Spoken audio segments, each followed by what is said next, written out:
Standard டிவியேஷனில் நீங்கள் note பண்ண வேண்டிய விஷயத்த ஒன் பை ஒன்னாக சொல்கிறேன். நமக்கு பாப்புலேஷன் மற்றும் சாம்பிள் பற்றி ஏற்கனவே தெரியும். ஒருவேளை ஒட்டுமொத்த குரூப் கிட்ட இருந்தும் டேட்டா கலெக்ட் பண்ணால் பாப்புலேஷன்னும், அப்படி கலெக்ட் பண்ண முடியாத சூழ்நிலையில் பாப்புலேஷன்ல இருந்து ஒரு குறிப்பிட்ட சின்ன குரூப் கிட்ட டேட்டா கலெக்ட் பண்ணுறது சாம்பிள்னு சொல்கிறோம். ஸ்டாட்டிஸ்டிஷியன் பாப்புலேஷனுக்கு ஸ்டாண்டர்ட் டிவியேஷன் கண்டுபிடிக்கும் போது sigma is equal to square root of summation i is equal to 1 to n xi minus mu whole square divided by n ஃபார்முலாவும், சாம்பிளுக்கு sigma is equal to square root of summation i is equal to 1 to n xi minus x bar whole square divided by n minus 1 ஃபார்முலாவும் பயன்படுத்துகிறாங்க. இதில் mu population மீனையும் capital N பாப்புலேஷனோட மொத்த data கவுண்ட்டையும், அதே மாதிரி எக்ஸ் பார் சாம்பிள் மீனையும் ஸ்மால் n சாம்பிளோட மொத்த கவுண்ட்டையும் குறிக்குது. சாம்பிளில் n-1 பயன்படுத்தும் போது ஸ்டாண்டர்ட் டிவியேஷன் பாப்புலேஷனோட குட் எஸ்டிமேஷனாக இருக்குன்னு நம்புறாங்க.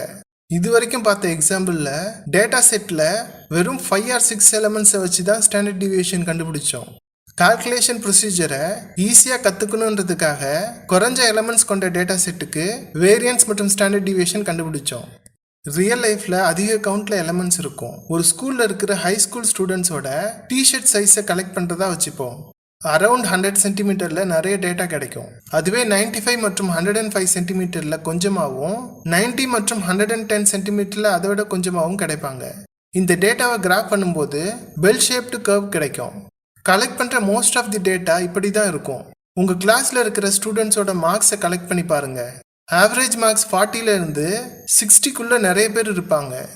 ஏதோ ஒரு சில பேர் லெஸ் தென் 10ஆகவும் மோர் தென் 90ஆகவும் இருப்பாங்க. இந்த மாதிரி டிஸ்ட்ரிபியூட் ஆகியிருக்கிறத நார்மல் டிஸ்ட்ரிபியூஷன்னு சொல்கிறோம். பாயிண்ட் என்னன்னா 68% ஆஃப் தி டேட்டா 1 ஸ்டாண்டர்ட் டிவியேஷனுக்குள்ள வந்துடும். 95% ஆஃப் தி டேட்டா 2 ஸ்டாண்டர்ட் டிவியேஷனுக்குள்ள வந்துடும். 99.75% ஆஃப் தி டேட்டா 3 ஸ்டாண்டர்ட் டிவியேஷனுக்குள்ள வந்துடும்.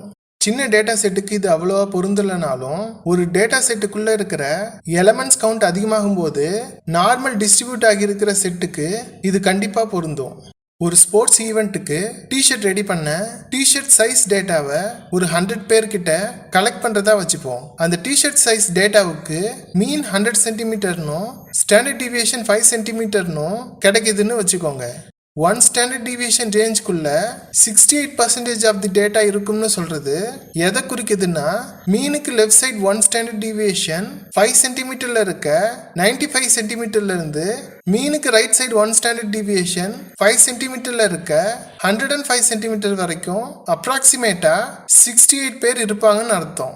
அப்போ 68 பேருக்கு 95 சென்டிமீட்டர்ல இருந்து 105 சென்டிமீட்டர் வரைக்கும் உள்ள மீடியம் சைஸ்டு டிஷர்ட் ரெடி பண்ணணும். 2 ஸ்டாண்டர்ட் டிவியேஷனுக்குள்ள 95% ஆஃப் தி டேட்டா இருக்கும்னு சொல்றது மீனுக்கு லெஃப்ட் சைடு 2 ஸ்டாண்டர்ட் டிவியேஷன், அதாவது 2 into 5 சென்டிமீட்டர் 10 சென்டிமீட்டர்ல இருக்க 90 சென்டிமீட்டர்ல இருந்து மீனுக்கு ரைட் சைடு 2 ஸ்டாண்டர்ட் டிவியேஷன் 10 சென்டிமீட்டர்ல இருக்க 100 சென்டிமீட்டர் வரைக்கும் 95 பேர் இருக்காங்கன்னு அர்த்தம். இதில் 1 ஸ்டாண்டர்ட் டிவியேஷனுக்குள்ள இருக்க 68 பேரும் கவர் ஆகிறத நீங்கள் நோட் பண்ண முடியும். நீங்கள் வேணும்னா 95ல் மீதி இருக்கிற 27 பேரை மீனுக்கு லெஃப்ட் சைடு 2 ஸ்டாண்டர்ட் டிவியேஷன்ல இருந்து 1 ஸ்டாண்டர்ட் டிவியேஷனுக்குள்ள, அதாவது 90 சென்டிமீட்டர்ல இருந்து 95 சென்டிமீட்டர் வரைக்கும் உள்ள கிட்டத்தட்ட 13 or 14 பேருக்கு ஸ்மால் சைஸ்டு டிஷர்ட் ரெடி பண்ணலாம். மீனுக்கு ரைட் சைடில் 1 ஸ்டாண்டர்ட் டிவியேஷன்ல இருந்து 2 ஸ்டாண்டர்ட் டிவியேஷனுக்குள்ள, அதாவது 105 சென்டிமீட்டர்ல இருந்து 110 சென்டிமீட்டர் வரைக்கும் உள்ள லார்ஜ் சைஸ்ட் டிஷர்ட் கிட்டத்தட்ட 13 or 14 பேருக்கு ரெடி பண்ணலாம். கடைசியாக 3 ஸ்டாண்டர்ட் டிவியேஷனுக்குள்ள 99.75% ஆஃப் தி டேட்டா இருக்கும்னு சொல்றது மீனுக்கு லெஃப்ட் சைட் 3 ஸ்டாண்டர்ட் டிவியேஷன், அதாவது 3 into 5 சென்டிமீட்டர் 15 சென்டிமீட்டர்ல இருக்க 85 சென்டிமீட்டர்ல இருந்து மீனுக்கு ரைட் சைட் 3 ஸ்டாண்டர்ட் டிவியேஷன்ல இருக்க 115 சென்டிமீட்டர் வரைக்கும் கிட்டத்தட்ட 100 பேருமே இருப்பாங்கன்னு அர்த்தம்.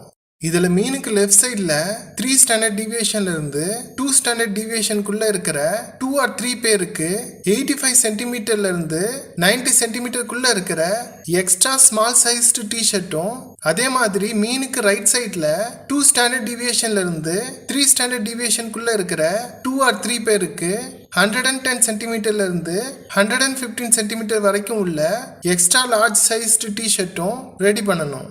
இப்ப புரியுதா ஸ்டாண்டர்ட் டிவியேஷனை பயன்படுத்தி எப்படி டிஷர்ட் சைஸை ஸ்மால் மீடியம் லார்ஜ்னு பிரிக்கிறாங்கன்னு? இதுல ஒரு பிரச்சனை இருக்கு. இதுல யாரோ ஒருத்தருக்கு 30 சென்டிமீட்டருக்கு கீழேயோ இல்ல 200 சென்டிமீட்டருக்கு மேலேயோ ஒரு டேட்டா கிடைக்குதுன்னு வச்சுக்கோங்க. அது அவுட்லயர்னு சொல்றோம்.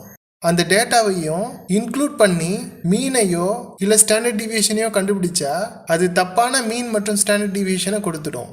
அதனால அதை ஒமிட் பண்றது நல்லது. சரி, ஒரு டேட்டா வேல்யூவை எப்படி அவுட்லயரா இல்லையான்னு முடிவு பண்றது? கொடுக்கப்பட்ட எல்லா டேட்டாவுக்கும் ஸ்டாண்டர்ட் டிவியேஷன் கண்டுபிடிங்க. எந்த டேட்டாலாம் 2 ஸ்டாண்டர்ட் டிவியேஷனுக்குள்ள வரலையோ அதெல்லாம் அவுட்லயர்னு சொல்றோம். அவுட்லயரை கண்டுபிடிக்கிறதுக்கு ஏன் இவ்வளோ முக்கியத்துவம் கொடுக்கணும்னு நீங்க கேட்கலாம். அவுட்லயரை கண்டுபிடிக்கும் போது அதை க்ளோஸா நோட் பண்ணணும். அது உண்மையான டேட்டா எலமெண்ட்டா இல்லை டேட்டா கலெக்ட் பண்ணும்போது தப்பா வந்துடுச்சான்னு முடிவெடுக்க முடியும். ஒருவேளை ஒரு டேட்டா வேல்யூ 3 ஸ்டாண்டர்ட் டிவியேஷனுக்குள்ள வராத அவுட்லயரா இருந்துச்சுன்னா இன்னும் அதிகமாக அதை இன்வெஸ்டிகேட் பண்ண ஆரம்பிக்கணும். நமக்கு ஏற்கனவே தெரியும், டேட்டா ஒன்று டிஸ்கிரீட் டேட்டாவா இருக்கலாம் இல்லை கண்டினியூஸ் டேட்டாவா இருக்கலாம். ஒரு சர்டன் வேல்யூஸை மட்டும் எடுத்துக்கிற டேட்டாவை டிஸ்கிரீட் டேட்டான்னு சொல்றோம். ஃபார் எக்ஸாம்பிள், சில்ட்ரனோட ஷூ சைஸ் 2 எண்ட் பாயிண்ட்ஸ்குள்ள எந்த ஒரு வேல்யூவும் எடுத்துக்கிற டேட்டாவை கண்டினியூஸ் டேட்டான்னு சொல்றோம். ஃபார் எக்ஸாம்பிள், பீப்புளோட வெயிட்டை சொல்லலாம். இது வரைக்கும் நம்ம பார்த்த எல்லாமே அன்குரூப் டேட்டாவுக்கு எப்படி வேரியன்ஸ் மற்றும் ஸ்டாண்டர்ட் டிவியேஷன் கண்டுபிடிக்கிறதுன்னு. கொடுக்குற டேட்டா எப்போவுமே ரா டேட்டாவாக கொடுக்கப்படுறது இல்லை. அதை டேபிளில் குரூப் பண்ணி ஃப்ரீக்வன்சி டிஸ்ட்ரிபியூஷன் டேபிளாகவும் கொடுப்பாங்க. ஃபார் எக்ஸாம்பிள், டிஸ்கிரீட் டேட்டாவை ஒவ்வொரு எலமெண்ட்டும் எத்தனை தடவை ரிப்பீட் ஆகுதுன்னு டேபிள்லையும், கண்டினியூஸ் டேட்டாவை குரூப்பாக அந்தந்த ரேஞ்ச்குள்ளே எத்தனை வந்திருக்குன்னு டேபிள்லையும் கொடுத்துருப்பாங்க. இந்த மாதிரி டேட்டாவுக்கு வேரியன்ஸ் மற்றும் ஸ்டாண்டர்ட் டிவியேஷன் ஃபார்முலா சேஞ்ச் ஆகும். இந்த மாதிரி அன்குரூப் டேட்டாவுக்கு எப்படி வேரியன்ஸ் மற்றும் ஸ்டாண்டர்ட் டிவியேஷன் கண்டுபிடிக்கிறதுன்னு அடுத்த வீடியோவில் பார்ப்போம்.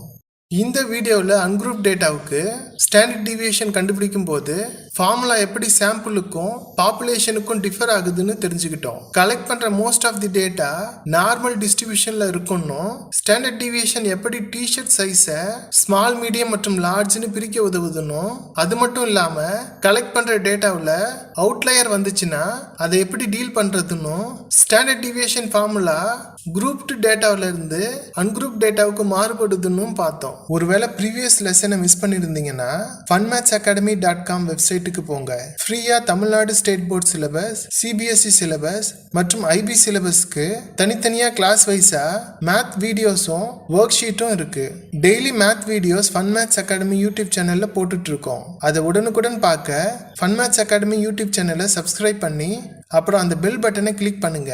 இந்த வீடியோல எளிமையா உங்களுக்கு புரியுற மாதிரி டீச் பண்ணியிருந்தா யூடியூப்ல பாக்குறவங்க அதை லைக் பண்ணுங்க, உங்க ஃப்ரெண்ட்ஸ் அண்ட் ஃபேமிலிக்கு ஷேர் பண்ணுங்க, உங்க கருத்துக்களை கமெண்ட்ல பதிவிடுங்க.